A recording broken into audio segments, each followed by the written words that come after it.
na conexão, tentando estabelecer novamente contato aqui com o Flávio.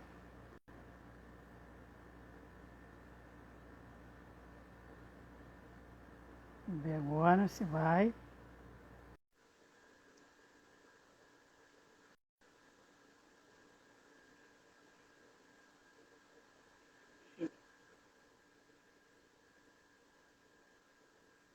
Mandei o convite para o Flávio.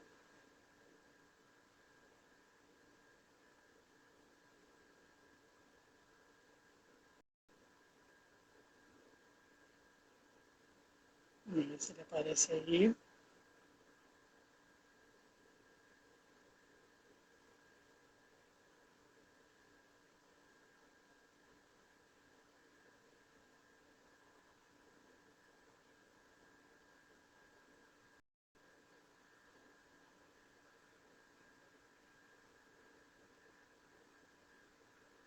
O Flávio já foi convidado. Se a gente estabelecer conexão.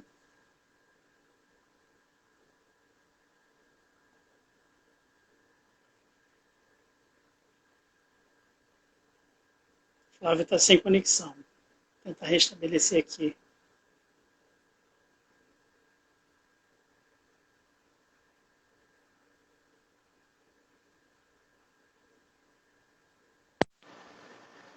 Ô, Veltinho, de volta. Flávio, que Caramba, bom que que você está de coisa isso, volta. né? Que Ah, coisa. isso acontece o tempo todo nessa É, época de lives, de né? educação à distância, ensino remoto. Mas, Uhum. enfim, primeiro é o seguinte, você está bebendo o quê?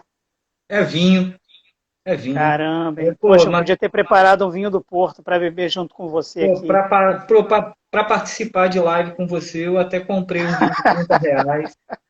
Tá certo. Mas aí você tava falando da tua adolescência, da relação, da transição da música para a relação com o cinema, não é isso? Sim, sim, sim, sim. É que aí, pô, eu mais ou menos com uns 16 anos, né, eu tive minhas primeiras aulas de filosofia, não tinha gostado, assim, no ensino médio e tal. Mas, pô, por acaso eu tomei contato com um livro que na época eu não sabia nem pronunciar o nome do autor, nem assim, ninguém, nem meus professores na época sabiam pronunciar direito o nome do autor. Eu estudei em colégio do Estado, né? O Raja na época. O E, Colégio Raj é um colégio na zona oeste do Rio de Janeiro, em Campo Grande, não e é isso? isso, isso. Eu era estudante do Raja, que é um colégio do Estado e tal. E aí eu acabei encontrando um livro muito por acaso e que assim, alguma coisa me cativou no livro a começar a ler. Eu não tinha nem o hábito de ler muita coisa. Já tocava e tudo, mas não tinha nem o hábito de ler. Foi O Estrangeiro do Camus, que aí foi uma coisa, ali Rapaz, foi um ponto, ali foi um ponto muito decisivo, porque O Estrangeiro virou minha cabeça. Eu tinha 16 anos, não entendia muita coisa do livro, mas alguma coisa ali bateu em mim de uma forma que eu falei, pô, eu quero ler mais disso, quero ver mais disso. E aí eu tinha uma enciclopédia em casa, que é aquela enciclopédia século XX, que aí eu peguei, aí pesquisei sobre quem era, né, o Camus, e aí vinha apontando, né, eu lembro que ao final de verbetes, assim, vinha apontando para ligações, e aí eu tomei contato com Sartre, essas coisas todas, e aí isso preparou para muita coisa. Acho que uma diferença de meses depois, eu me decidi a estudar violão e guitarra, né? Na época eu não tinha nem guitarra, fui ter guitarra depois de muitos anos, né? Mas aí eu me decidi a estudar mesmo a Vera e passei a ter aulas com Demetrios. E aí foi aí a coisa, Demetrios Gomes, né? o Demetrios Gomes, que aí, pô, o Demetrios Querido. foi importantíssimo para mim. Sabe tudo, Demetrios né? Demetrius foi importantíssimo para mim, porque o Demetrius tinha uns 20 e poucos anos, né? A gente tem uma diferença de idade talvez de 5, 6 anos, algo assim. Então o Demetrius já estava em outra onda, né? Eu tinha 16, 17.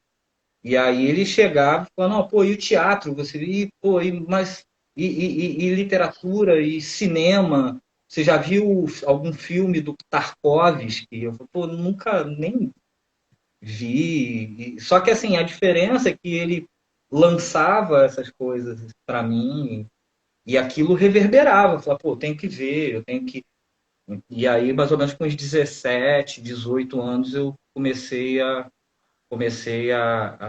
ir tentando pegar na medida do possível, porque era tudo muito precário na época, né? Assim, quem não tinha condição de comprar filmes e comprar livros e comprar discos, não tinha YouTube, por exemplo. Né? Era tudo mais complicado de você ter acesso. Né? Você às vezes pegava as coisas porque alguém que conhecia um outro, que não sei o quê, que tinha um filme, entendeu? Tinha um filme, um vídeo naquele VHS, uma fita VHS de um filme, entendeu? E que aí aquilo acabava chegando à minha mão. Eu lembro que assim, um dos primeiros que eu vi. Aí tinha uma locadora também. Nesse meio tempo, minha irmã comprou um videocassete que a gente não tinha em casa. Aí ela comprou um videocassete e tinha uma locadora aqui em Campo Grande, acho que o nome era Fox, se não estou enganado, que era a única que tinha um ou outro filme ali. Tinham dois filmes do Tarkovsky, tinha um filme, tinha A Última Tentação de Cristo, Caramba. e tinha o No Velho Vague, do Godard. E aí eu ia pegando isso tudo, na medida que né, Demetrius ia falando, eu ia pegando essas coisas. Esses As filmes não músicas, tinham fila de espera, tinha? nada, nada, nada. Eu atrasava para entregar e ninguém me cobrava, porque não tinha nem saído, não tinha saído. Eu também não entendia bem a onda dos filmes, mas algo em mim, assim, algo me fazia gostar, sabe? Algo me fazia gostar muito daquele universo que E isso estava com ali. 18 anos. 17 para 18 anos. 17 para Aí 18 já anos. estava com o pensamento voltado para a filosofia. Já tava me voltando, porque eu ficava perguntando. Eu ia fazer literatura, na verdade. Assim, eu tive para fazer música, né, na universidade, tive para fazer literatura, mas aí eu vi que alguma coisa que estava ali nesse universo da literatura, do cinema e da literatura, do cinema, da música, era uma forma, de alguma maneira, não só de fazer, porque aí eu tentava escrever e tal, tentava escrever, tocava, essa coisa toda, mas era interpretar e entender as coisas, e não ver muito uma distância entre aquilo que eu via e ouvia, né, e lia também, e o que eu tentava viver. Assim, né? Então, aquilo estava eu estava muito impregnado já desse universo, assim, né? Já estava ouvindo Egberto Gismonti, estava lendo Kafka, fica aquela coisa, né, muito bagunçada, né, de Muitas referências, adolescente. né? E você sai do processo do Kafka, que foi outra coisa que bateu, assim, né, na minha cabeça de adolescente e ficou, assim, né, e você sai do processo do Kafka, e você vê 100 anos de solidão, que até a Lucy, assim, eu tenho até hoje que a Lucy me deu de presente, né, ainda Professora quando a gente Lucy, dava aula junto, a professora Lucy ela é uma querida. me presenteou com... Eu tenho o maior carinho por essa edição, que foi a edição que eu li, inclusive, quando eu era adolescente. Assim. Aquela edição da Record, sabe, que tem aquela capa lindíssima né, do casal com as borboletas amarelas. Né? Coisa incrível, Flávio. Eu me E aí a lembro, gente foi preparando. Aí eu fui fazer filosofia, na verdade, por essas coisas. Né? Fui fazer filosofia por causa da arte, na verdade. eu me lembro de conversar com você assim, você é um leitor de literatura muito sensível, A Lucy colocando, você muito. merece. Ô, Lucy, eu mereço também, hein? Você é uma querida. Você é muito sensível, você é muito atento às questões de enredo, de estrutura, às questões humanas e existencialistas que as obras provocam. Eu me lembro de ter feito uma mesa com você em homenagem à querida professora, saudosa professora Miriam, em que você fazia ali uma leitura de cartas ao pai, e eu vinha com uma Hora da Estrela da Clarice, e a gente se encontrava num ponto das discussões que a Miriam propunha através da leitura que ela tinha, por exemplo, da Clarice Lispector. Você já foi banca de avaliação de trabalhos de alunos meus da graduação sobre Kafka, né? Sobre Camus, que eram autores que eu trabalhava nas minhas disciplinas, e sempre muito atento, muito ligado ao detalhe. E você lê no original, não é? Não, Você mais vai ou dizer menos, ao não, vivo, não você vai dizer ao vivo que não lê em alemão, que não lê em francês, mas eu sei que você lê. Em alemão é complicado ler. Eu leio, em alemão eu leio anotações, assim, coisas mais esparsas, e assim mesmo eu não leio há muito tempo, então, né, assim, eu não leio há um bom tempo, né, que eu não pratico, mas eu acho que acabei ficando mais com um alemão instrumental, mas assim, catando coisa no dicionário, né? Porque tem coisas que não tem uma tradução ainda muito legal, por incrível que pareça, né? Por exemplo, o Kafka mesmo, né? O Kafka eu fiquei sabendo há uns anos atrás, né? Parece que o Kafka, há uns 2 anos atrás, pelo menos, era o autor da literatura de todos os tempos que foi mais comentado, né, em livros, em dissertações e teses, né, que tem uma fortuna crítica assim, das maiores. Acho que é a maior. Né? E, no entanto, por exemplo, o Diário do Kafka, há um certo tempo atrás, que ainda tinha um projeto, teve um projeto, eu acho que da LPM, de fazer a publicação integral de uma maneira mais detida, né, das anotações do Kafka de diário. Né? Tem uma edição do Diário do Kafka, mas que é uma edição muito ruim, eu acho, sabe? De uma editora, eu acho Atalaia o nome, uma coisa assim, Itatiaia, eu nem lembro mais, mas que é muito precária, porque não tem um cuidado crítico e um critério pelo qual as anotações estão aparecendo ali, né? E então é uma coisa assim, pô, aparece uma anotação de, sei lá, de 14 de julho de 1917, por exemplo. Mas por que aquela anotação está aparecendo e não outras daquele mesmo ano, daquele mesmo período? Então, assim, é uma edição muito pouco cuidada, né? Entendeu? Então aí tem coisas que não tem jeito, você tem que ir para o alemão para dar uma olhada em uma outra coisa ali. Mas eu leio muito Vai, mal assim, em alemão. vai à fonte, né? Eu leio mal, não leio bem, não tenho influência nenhuma. Eu sou péssimo no estudo de língua. Sempre fui muito ruim, muito ruim. O próprio assim, francês que eu me movo um pouquinho melhor, é um francês também instrumental, de leitura. Flávio, deixa eu te fazer uma provocação. Eu sei que você preparou alguma coisa para falar sobre uma obra chamada Teorema, do Pasolini, mas eu queria te fazer uma provocação, né? Pela experiência que eu tive de ser seu aluno, né, pelas aulas maravilhosas que você me deu de filosofia, Ih, né, Valtinho, acho que travou de novo. travou? Ah, agora voltou. Voltou? Para mim ainda está aparecendo ali carregando. Bom, quer dizer, pela experiência que eu tive de ser seu aluno, pelas aulas maravilhosas de filosofia que você deu para a turma da qual eu fiz parte, inclusive provocando a gente, questionando, com humor, né? Você é um professor que faz filosofia e dentro do ambiente da sala de aula você constrói várias situações com humor. Então, assim, pela admiração que eu tenho pelo colega, pelo amigo, mas a memória afetiva do professor, eu não posso nem falar, porque eu tenho muita história de você em sala de aula, né? Inclusive você desenhava um Anchieta horroroso e dizia que o desenho era meu e você desenhava mal de propósito. Eu vou assinar aqui o desenho e assinava com o meu nome e os alunos fotografavam e me mandavam e me professor, você não sabe o que o professor Flávio fez um desenho lá de uma Anchieta e colocou seu nome, mas era sempre uma maneira carinhosa da gente brincar. Mas a provocação é séria. Você sabe que recentemente a gente perdeu o Roberto Machado, um grande filósofo, e desde o início da pandemia nós temos perdido grandes nomes na poesia, na educação, nas artes de um modo geral, e a gente sabe que a filosofia, assim, das ciências humanas, ela está sob ataque dos governos, né, como um projeto de governo.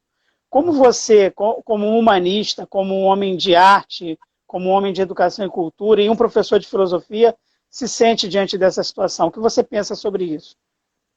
A gente já está num princípio de censura, né? Quando você precisa selecionar, né, determinados temas para você, né, trabalhar e o que você pode falar e o que você não pode falar, que tipo de críticas você pode fazer, a gente já está num, né, já é uma forma de censura, que é uma forma de censura velado, assim, né?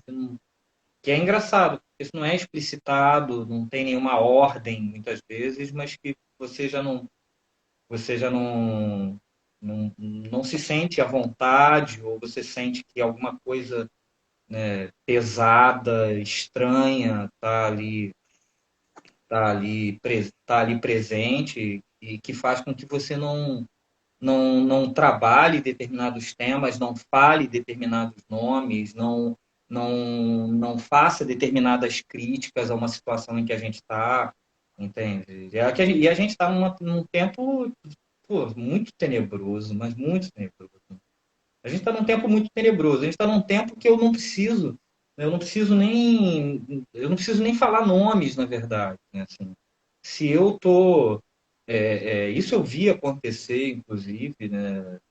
Não no ensino médio ainda, tal, mas eu vi em sala de aula de ensino superior, né? De você fazer uma defesa, por exemplo, do conhecimento, você fazer uma defesa dos livros, você fazer uma defesa do bom senso, e automaticamente pessoas entendem contra quem você está falando, e que você está falando justamente contra um governo, e que aí aparece como se fosse um partido tomado, por exemplo, né? Essas coisas que sempre foram lugares comuns, assim, sabe? É uma defesa do conhecimento, né? Que é É, coisa mais óbvia, né? Uma defesa do bom senso, pô, que é coisa mais óbvia. Não, mas isso aparece como uma falsa polarização, né? É muito estranho, assim, a gente está num tempo muito esquisito, entendeu? E a filosofia nesse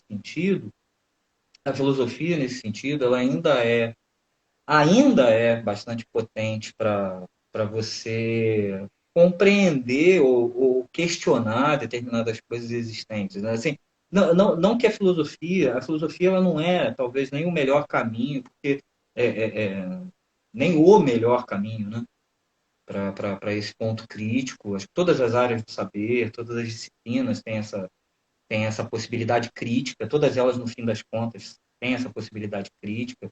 E, ao contrário, até na maior parte do tempo, a filosofia ela fica até um pouco atrasada com relação a esse papel de crítica social e tal. Mas também quando ela pega com muita potência, né? E aí é uma das lupas para se colocar as coisas em questão, né? Se a gente fizesse comparativo, a arte, por exemplo, ela sempre é muito mais de vanguarda, né, do que o pensamento filosófico, né?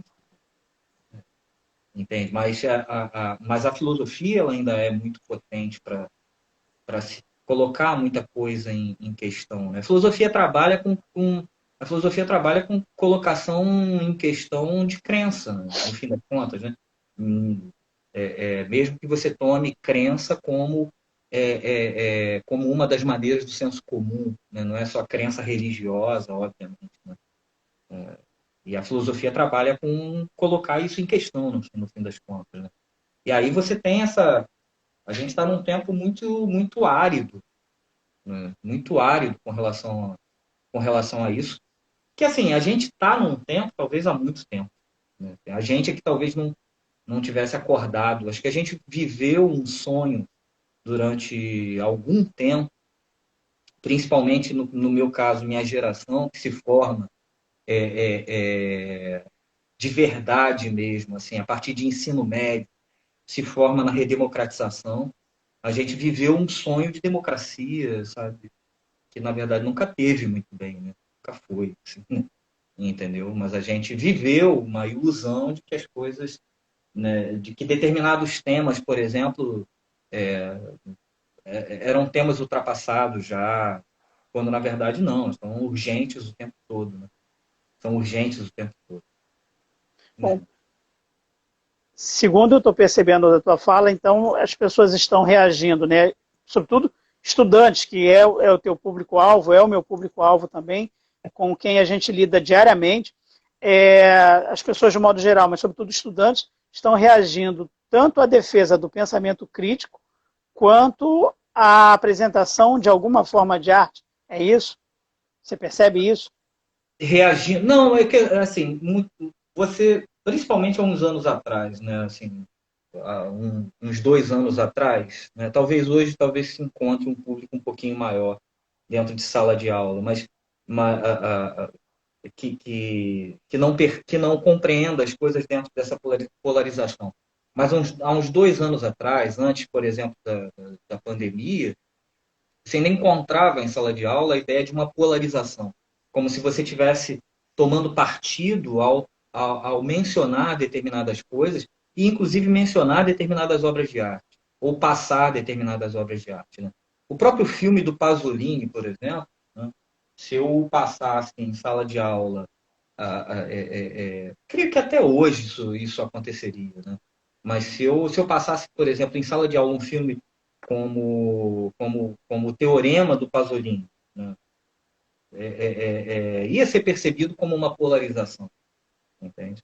O filme do Pasolini começa com um grande deserto e logo em seguida corta direto para a imagem de uma fábrica, para mostrar o deserto que está presente na vida burguesa. Então, assim, isso já seria percebido como, ó, como se você tivesse entre dois polos, né? Quando, na verdade, muitas vezes você não está falando de dois polos, você está falando de bom senso. Né? A gente não pode dar, não sei, não sei. Eu sei que é uma ideia controversa, mas não me parece muito apropriado dar áreas de posicionamento político àquilo que é completamente o oposto, na verdade, do político, né? Da questão política, né? Que é justamente a violência contra o que seja política, né? E a defesa, na verdade, do que é contrário a uma dimensão política e democrática. Entende? E acho que a gente está num clima muito hostil, sabe? Muito ameaçado. Né? Eu sempre me recordo nesse sentido de uma coisa que um músico que eu gosto muito, né? Um pianista de jazz muito legal, chamado Keith Jarrett. Eu lembro quando ele esteve no Brasil, fizeram uma entrevista com ele, e ele falando e tal, e ele tem um projeto, né? O Keith Jarrett um dos projetos do Keith Jarrett é tocar no improviso. Então ele vai fazer um concerto e ele não tem a menor ideia do que ele vai tocar. Caramba! E aí saem obras assim lindas, sabe? E aí ele não deixa que as pessoas usem celular dentro da sala, do momento que ele está tocando e tal. E ele fazendo uma crítica na época, ele dizendo assim, eu me sinto um samurai. Eu acho que hoje a gente tem um pouco, a gente vive um pouco sob ameaça, né? Desde um grau mais simples até um grau mais complexo. Não estou falando, né, como se a gente fizesse coisas, assim, não é isso. Né? A gente faz coisas simples na nossa limitação, né? Mas é como se a gente, sabe, tivesse de ser um pouquinho samurai nesse sentido de você defender determinadas coisas que você acredita na cultura, assim, de criatividade e de sensibilidade, sobretudo, que estão sob ameaça, sabe? Estão sob ameaça. E eu acho que a sensibilidade artística, a sensibilidade artística, ela depende de uma, ela depende assim de uma sensibilidade mesmo que acho que está sob ameaça um tempo e que a Você gente sente um tem que. certo, você sente um certo patrulhamento em relação aos textos, às obras, então? O problema, Veltinho, é que a gente não precisa nem de um patrulhamento explícito, entende? A gente não precisa de um patrulhamento explícito. A gente está vivendo já uma época árida, assim, sabe? No sentido de que a gente não precisa nem de alguém patrulhar, fiscalizar, entende? A gente está lidando com tipos de sensibilidade que são muito avessas a uma sensibilidade, enfim, da cultura, da criatividade. Da cultura, eu não estou falando cultura num sentido, sei lá, como se chamaria isso, elitista, nada disso, eu não tenho essa coisa, né? Mas da sensibilidade no sentido, sabe, de um menino de periferia que está cheio de sonhos, que está produzindo música, está produzindo dança e está produzindo teatro e está produzindo poesia, entende? E que ele está lidando com N coisas assim, que são muito avessas, muito hostis a, não só a vida, pior é isso, né? Então, são muito hostis à vida dele, né? Mas que são hostis também àquilo que ele está criando, né? Ao criar em si, né? E acreditar nessas coisas. Né? Deixa eu dizer a você aqui, eu recuperei rapidamente um dos títulos dos capítulos do livro Teorema do Pasolini, que diz assim, é o capítulo 11, da primeira parte, a designação de si mesmo como instrumento de escândalo. Então, enquanto você está falando desses elementos, né, que os professores e as pessoas ligadas à arte, né, percebem na sociedade ou nesses grupos que tendem a exortar ao radicalismo, enfim, eu percebo também que a pessoa que se quer livre pela arte, pelo conhecimento, quer expandir o seu espaço, muitas vezes na própria raiz da palavra vai tendo que driblar, meio que pedir licença para pensar, para sentir, para se emocionar, para abrir espaço para o que é novo, para novas referências, para sair de um certo nicho de cultura de massa, ou de dogma, ou de criação, como se o experimentalismo do pensamento crítico, da liberdade, da arte, pudesse ser uma marca negativa na formação do indivíduo? O que você Sim, pensa sobre isso? O sim, indivíduo que sim. se abre para a arte, ele causa escândalo nos do seu meio? Como é que pode isso? Tem isso. Eu acho que tem um pouco isso, sim. Tem um pouco isso, sim. E eu acho que isso, assim, em todas as esferas da vivência mesmo, não é só no âmbito, sei lá, que se chamaria de artístico, né? Eu acho que Pasolini foi um cara muito sensível a isso. Por isso Pasolini acho que é tão atual, sabe? Acho que Pasolini foi muito sensível a isso, né? É, quando Pasolini filma o Teorema, Pasolini vem de filmes assim, pô, espetaculares, onde Pasolini está focando, na verdade, a classe trabalhadora italiana, né, do seu tempo, né? Mas o Teorema vai ser justamente um filme que vai deslocar esse ponto de vista, né, focado na classe trabalhadora, inclusive na marginalidade, naqueles que vivem à margem de alguma forma, que pertencem à classe trabalhadora as suas formas de exclusão, né, como é o Mama Roma, por exemplo, vai ser um filme que vai expor essa condição, né, essa condição da mulher, que é mãe e que vive às voltas com todas as dificuldades de ser mãe e lidar com uma cidade marcada por pobreza e reconstrução e sabe, Mama Roma vai ter isso, o Akatone também vai ser um filme que vai estar baseado naqueles que de alguma maneira vivem à margem na sociedade italiana daquela época, né? Sobretudo de Roma, né? Mas o teorema ele vai pegar como foco justamente uma família burguesa, né? E é legal porque assim o filme na verdade ele começa com a imagem de um grande deserto, em seguida passa para a imagem de uma fábrica, né? E em seguida passa para a imagem da família dos donos da fábrica. E vai ser esse o foco. Até que um dia eles recebem um telegrama avisando da chegada de uma figura que, na verdade, ninguém sabe ainda muito bem quem é, né? E que, na verdade, tem toda uma visão, tem toda uma brincadeira, né? Eu acho, com o evangelho no, no, no, nesse filme, no Teorema do Pasolini, né?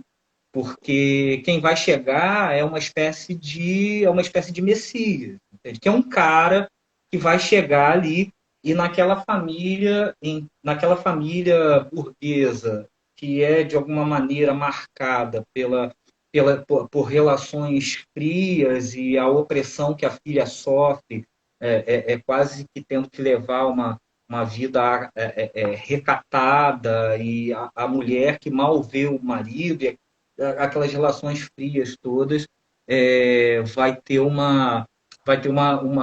contato com esse cara que vai ser uma espécie, vai ficar hospedado na casa por um tempo, na casa dessa família burguesa, e que vai funcionar como uma espécie de catalisador do desejo. E esse eu acho que é um dos pontos legais, eu acho que não só do filme Teorema, mas em outros pontos do Pasolini tem isso também. O desejo o desejo e a sexualidade, inclusive, como uma forma de subversão, como uma forma de quebrar determinadas estruturas e assim ele começa a despertar o desejo em todas as pessoas da casa. E isso vai culminar, ainda que seja uma visão idealizada, mas isso vai culminar com a cena final, que é uma cena belíssima, que é a cena do dono da fábrica, que é o pai da família, né, indo para uma estação de trem, e ali ele fica inteiramente nu e entrega a fábrica na mão dos trabalhadores. Isso é uma coisa muito legal, acho. Ele entrega a fábrica na mão dos trabalhadores. Ele vê que não é aquilo. É engraçado, né? É uma idealização, é claro, a gente, né, não, é claro que não. Mas essa ideia de que o desejo ele é capaz de vitalizar de uma forma e de proporcionar, inclusive, uma sensibilidade né, de potencializar uma sensibilidade que determinadas estruturas sociais e, inclusive, do mundo do trabalho acabam tentando soterrar, né? Acabam tentando desertificar isso. Entende? É interessante que essa família é formada por um homem, uma mulher e um casal de filhos jovens. Isso. E esse estranho, esse convidado, esse estrangeiro, né? Ele não é estrangeiro, mas esse estranho que chega, ele vai ter relações baseadas no desejo, né? Com todas essas pessoas, né? Com o pai, com a mãe, com a filha Exatamente. e com o filho. Exatamente, porque na Cada verdade. uma a sua maneira, né? Na forma de se relacionar, na Sim. forma de chegar. Eu não sei se você lidou com essa questão, mas eu observei, por exemplo, a quantidade de palavras, a quantidade de diálogos que ele vai travar com cada um. Sim. Né? São coisas bem lacônicas, né? Um subentendido, e ali ele vai desconstruindo, segundo eu entendi, o que ser verniz, essa imagem, né? Esse estereótipo da família perfeita sem problema, que tem a posse dos meios de produção. Isso, isso. Exatamente. Porque ele, na verdade, ali, ele não funciona como uma pessoa qualquer. Né? Ele é uma figura alegórica. Ele, na verdade, é aquilo que catalisa o desejo. Ele, na verdade, é como se fosse, assim, em uma alegoria religiosa profana, que eu acho que o Pasolini gosta muito de mexer com essa coisa do profano, do sagrado, né? Ele funciona ali quase que como um Messias mesmo, entende? Tanto que assim como é que se chama? O correio, né? O rapaz que entrega cartas, né? Ele sai batendo asas. Ele na verdade é um anjo, né? Assim, ele na verdade É o no filme ele é um mensageiro anjo. Hermes. É o mensageiro que está trazendo a chegada dessa figura, que na verdade não é uma pessoa, né, qualquer. Ele é, na verdade, um estopim, né, para catalisar o desejo, a sexualidade e a sensibilidade. Né?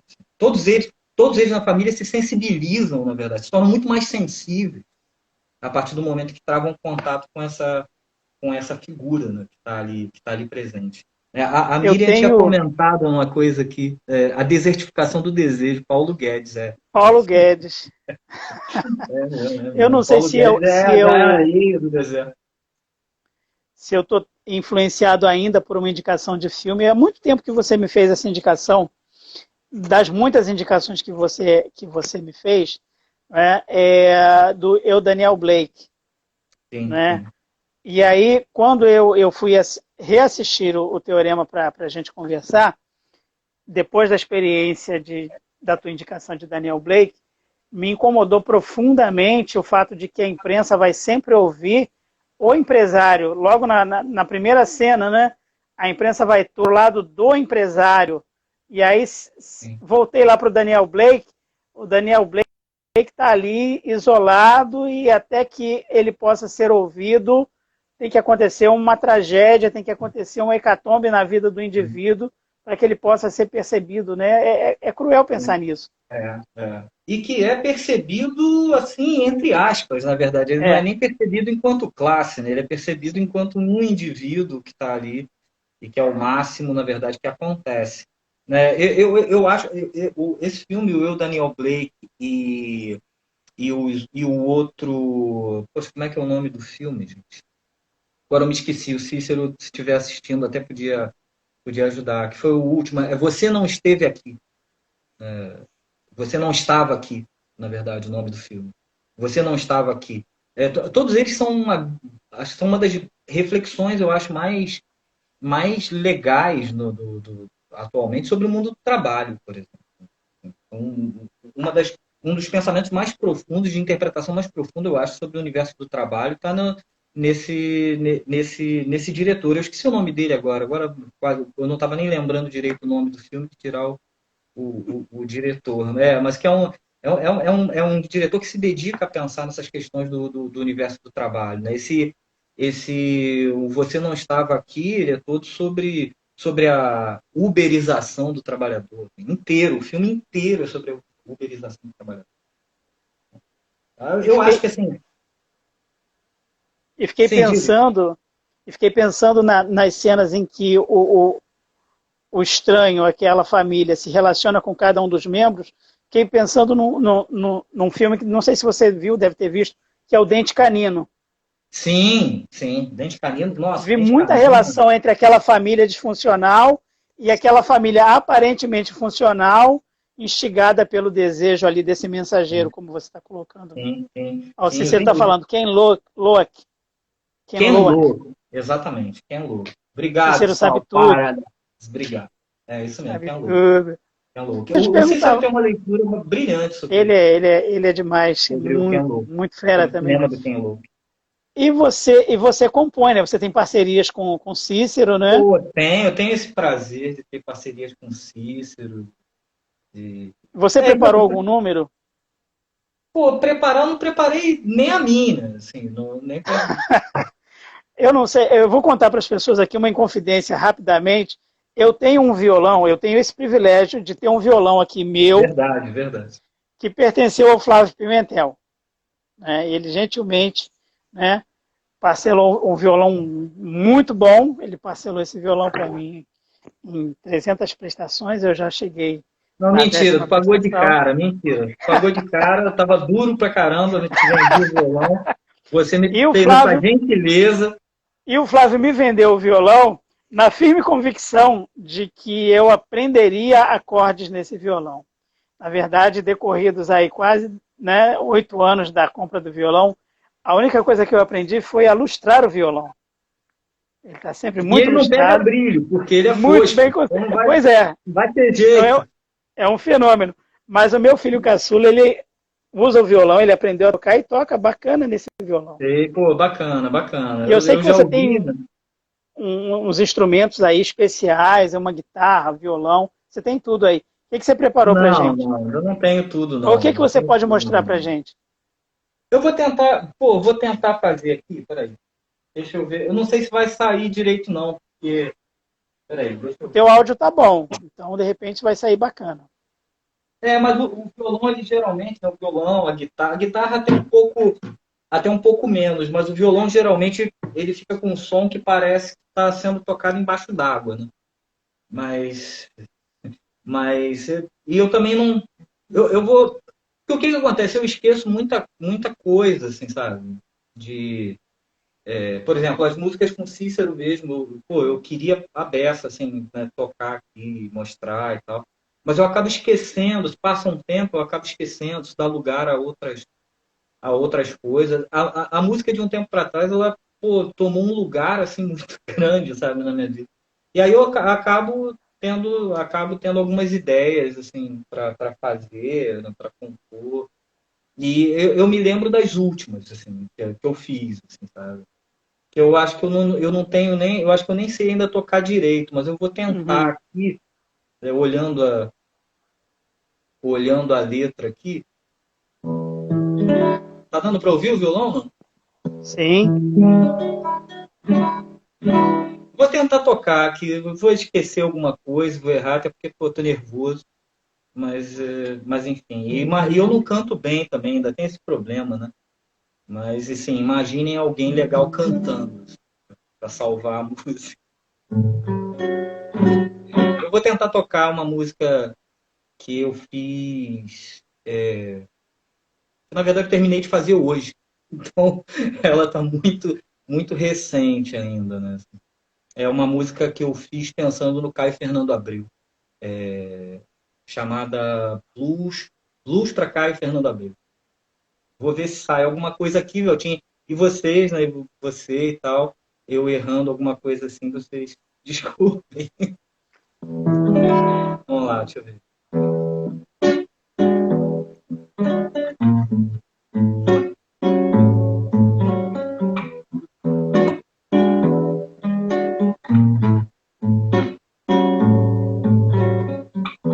Eu admiro a centelha da melancolia, essa luz azul que incendeia pra dentro, queima minhas veias, uma lava fria. Meu norte é um sul, meu oeste é um centro. Vem meu blues desova, tuas portas fechadas, pra eu bater e bater e bater, até cansar, até cantar. Vem meu blues desova, tuas portas fechadas, pra eu bater e bater e bater, até cantar.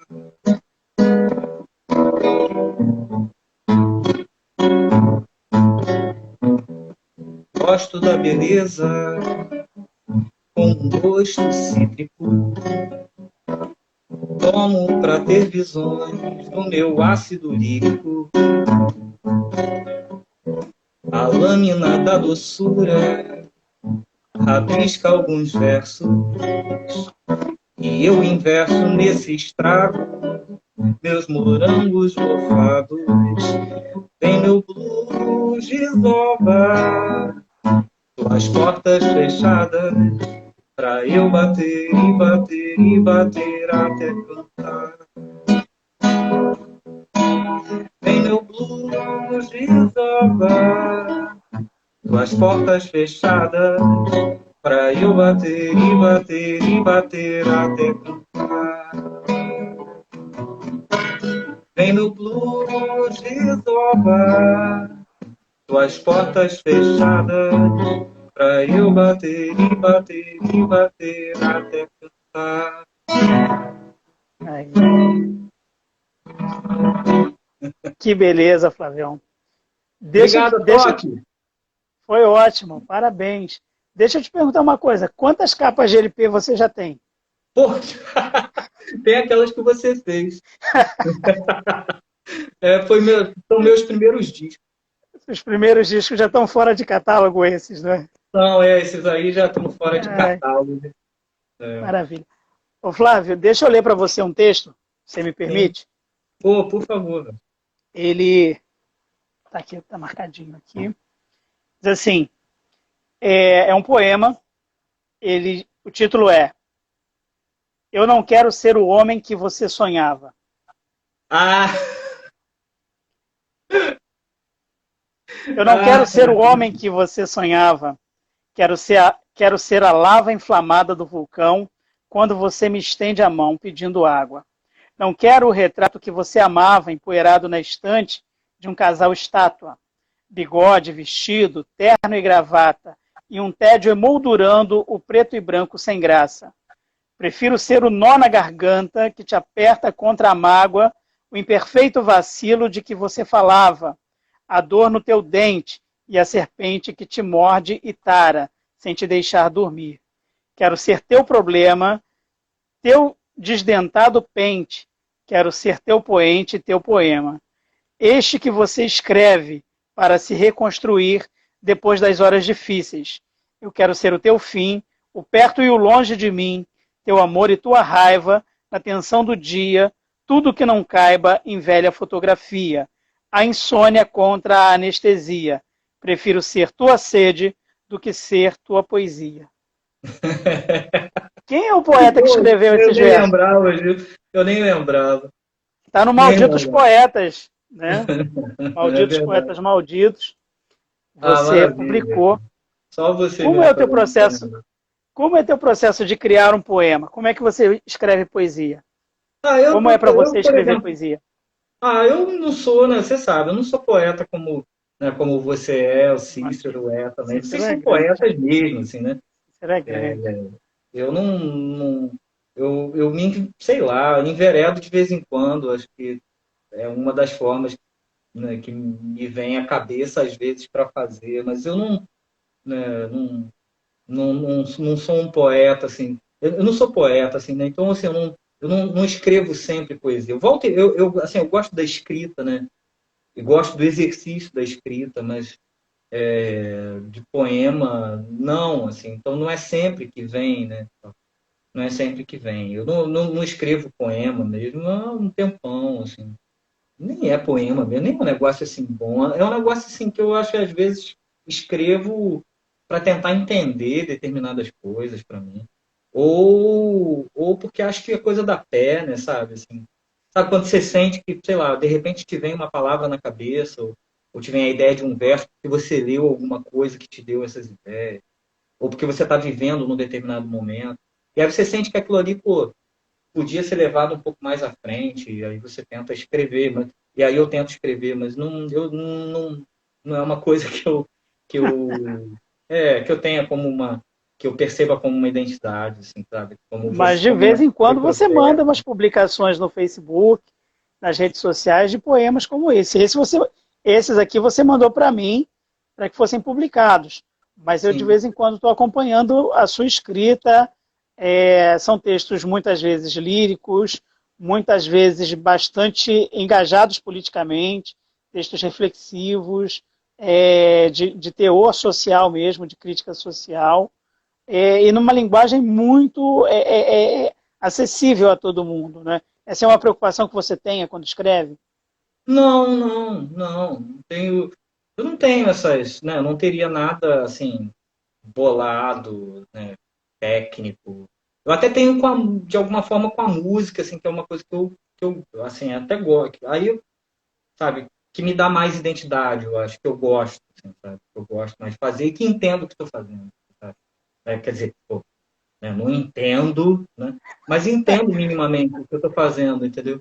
Mas na poesia não. O negócio é que assim, tem algumas coisas que vão ficando do que você do que você vai lendo, né? Tem coisas que eu gosto, sei lá, o Paulo Leminski, assim, né, é um cara que tem uma coisa assim, um jogo de rima, sabe? Que parece que uma rima puxa a palavra, né? Isso me vem às vezes a ideia, né? Uma palavra me puxa a outra, mas não é um exercício que eu faço assim que, né, você falando aqui parece até que eu sou poeta, né? Eu fico assim, pô, caralho, Claro que é. eu não tenho nada disso, né? E não é por modéstia, não estou fazendo por falta de modéstia, não. Eu não sou mesmo, né? Flávio, a gente está caminhando para o final dessa nossa conversa, desse nosso bate-papo. E você é pai do Manuel e da Joana. São sim. agora, eu ia dizer duas crianças, né? Nossa! pré-adolescentes, adolescentes, né? É. E eu tive a oportunidade de acompanhar, né, você em vários momentos com os teus filhos, conversando, visitei você na tua casa, que é um ambiente muito ligado à arte, né? Acho que é uma coisa que você resgata da tua formação. Então, eles conversam muito bem, são muito articulados, desenham, são criativos. Eu vejo que você tem essa preocupação como pai, né? A Amelie, que é a mãe das crianças, dos adolescentes, né? Do Manuel e da Joana, é uma pessoa também ligada à educação, super engajada, super consciente. Isso é muito importante. Você sente, Flávio, eu queria perguntar a você o seguinte, você sente que essa geração que você está acompanhando, que é a geração dos teus filhos, ela vai ter meios na escola, na sociedade de um modo geral, de expressar suas inquietações com a arte, com a poesia, com a música, ou você sente talvez que haja um caminho que precise ser feito em relação à democracia, à própria educação, para que essa liberdade de expressão possa ser usufruída e experimentada por essa geração que vem? Eu Não não sei sei se se eu vai fiz bem a encontrar. pergunta. Não Né? sei, não entendi. Eu não sei se vai encontrar meios na escola, porque a escola, ela, infelizmente, a escola, infelizmente, ela não é um lugar, infelizmente, né? De um modo geral, né? Ela não é um lugar para o pensamento e para a criatividade. Né? E acredito que não vai ser nos próximos anos, entendeu? Então, assim, eu não sei na escola, sabe? O que eu sei é que, assim, é uma geração, sabe, que está encontrando um monte de problemas. Todas as gerações encontram, mas é uma geração que está encontrando um monte de problemas. Essa geração que está em torno de 14 anos, entre 12, 14, 15 anos hoje, está encontrando um monte de dificuldades, um monte de problemas. A pandemia foi uma delas, entendeu? Mas que, por outro lado, então, assim, que está tendo uma imaturidades ainda muito grande, né, por um lado, muito grandes, né, por um lado, mas que, por outro lado, está tendo uma potência de tentar se entender e de tratar de uma maneira mais livre, entende? Temas que são temas ainda muito agudos, né, existencialmente e tal. Mas que é uma geração também, pelo menos pelos meus, né, por Manuel e Joana, é, eles não têm pego, né, assim, não pegam esse universo mais sensível. Engraçado isso, não pegam esse universo mais Travou? sensível. Acho que caiu, Flávio. Não, Travou? Ah, voltou. eu digo pelo menos pelos meus, eles não essa sensibilidade assim para arte que os dois têm, sabe? Manuel e Joana têm. Eu gosto dessa, mas eles não pegam comigo isso, nem pegam com a mãe, né? Não pegam com a Amelie, né? Eles pegam, por exemplo, de jogos. Olha só que coisa isso, entendeu? Tem um jogo, tem no mínimo uns 2 jogos assim com trilha sonora incrível. Eu já peguei tanto o Manuel quanto o Joana várias vezes ouvindo só as músicas da trilha sonora desses jogos e assim chorando. Ai, nossa, como isso é lindo, como isso é lindo. Isso é um negócio maneiro, assim, sabe? Não vieram a partir de mim. Então, assim, é uma geração que vai ter uma série, já tem, né? Uma série de imaturidades, por um lado, e que, por outro lado, vão ter coisas avançadíssimas em relação às gerações anteriores, sabe? De tratar a sexualidade, talvez, pelo menos para si, né? A violência de fora, ela continua, né? Mas pelo menos uma possibilidade de se afirmar e de uma maneira mais forte, sabe? Me parece que é uma geração que já está tendo. Mas assim, quando a gente fala de geração, é muito complicado porque a gente generaliza demais, né? Seria preciso talvez um conhecimento melhor, né, sobre isso. Eu estou falando a partir de contato com meia dúzia de adolescentes. Né? Flávio, eu quero te agradecer muito Eu que por, agradeço demais por essa esse acolhida. momento. Você não faz ideia da saudade que eu tenho da nossa convivência, das nossas conversas, que eram diárias, né? A gente trabalhou junto durante Sim, muito tempo e sempre muito amigo, muito parceiro, aquela pessoa que levantava sempre questões interessantes, chamava para conversar, ó, vê isso, vamos pensar nisso. Só tenho a agradecer, desejar para você muita saúde, muita felicidade para você e para os seus, e deixar o espaço para as suas considerações finais. E espero que a gente possa se ver o quanto antes, todos nós, né, vacina para todos e todas, vacinados para bater papo, para se abraçar, porque faz muita falta. E quem tem um amigo como você, né, segure, porque nesse mundo de tantas incertezas, não é fácil. Pois é, pois é. Não, eu que só agradeço, Daltinho, eu que só agradeço, adorei, sabe, adorei. Adorei te rever e bater papo com vocês, que, como você disse, a gente fazia quase diariamente, né? Poxa, eu adorei, adorei por ver as pessoas aqui, não, tem a Janice, o Muita Cícero que gente estava querida. aqui, a Miriam, o Telmo, que falou ainda há pouco também, enfim, sinto muita falta, assim, sabe, né, da possibilidade de contato. Então, é uma das maneiras que a gente encontra, eu acho, de estar mais perto, né? De se sentir, pelo menos, mais perto, de alguma forma, né? E aí, pô, adorei, adorei. Apesar do nervoso, eu fiquei nervoso, né? Fiquei nervoso. Eu fui Mas estudar para falar com você, peguei o livro, marquei, tudo bonitinho para poder conversar. pô, Porque eu que quem não vou dera. dar bobeira de conversar com o meu professor sem ter estudado antes, ó, que isso. Pô, nada, que isso, cara. Que isso, Jotinho, que isso. Eu inventei um monte de coisa também, assim, que nem é verdade. Então, Querido, muito obrigado. Um beijão, grande abração pra abraço, fica ti. bem. Muito obrigado a Valeu, todo mundo Jotinho. que acompanhou a gente aí nessa Abraço conversa. pra todo mundo. Na próxima sexta-feira eu converso com o professor Roberto Bosetti, entende Pô, pra caramba de maravilha. cinema, de literatura, de música, tem um super Alto humor, é nível. uma pessoa muito ativa nas redes sociais, uma pessoa antenada, crítica de um monte de coisa que está acontecendo aí, e a gente vai conversar, eu vou conversar com ele e convido todos vocês a assistirem na próxima sexta, Roberto Bosetti, a partir das 20 horas, aqui na minha página. Flávio, Estaremos muito aí. obrigado, saúde, felicidade para Abraço, você e para todo mundo Jotinho. aí. Um abraço. Obrigado a Gente, a boa noite, você. fiquem bem, viu? Tchau, tchau, Tchau, gente. Tchau, tchau. tchau. Até a Abraço. próxima. Valeu, Jotinho. Tchau, tchau. Valeu, Flávio. Vou Tchau, fechar aqui. valeu. Grande abraço. Valeu, abraço, Jotinho.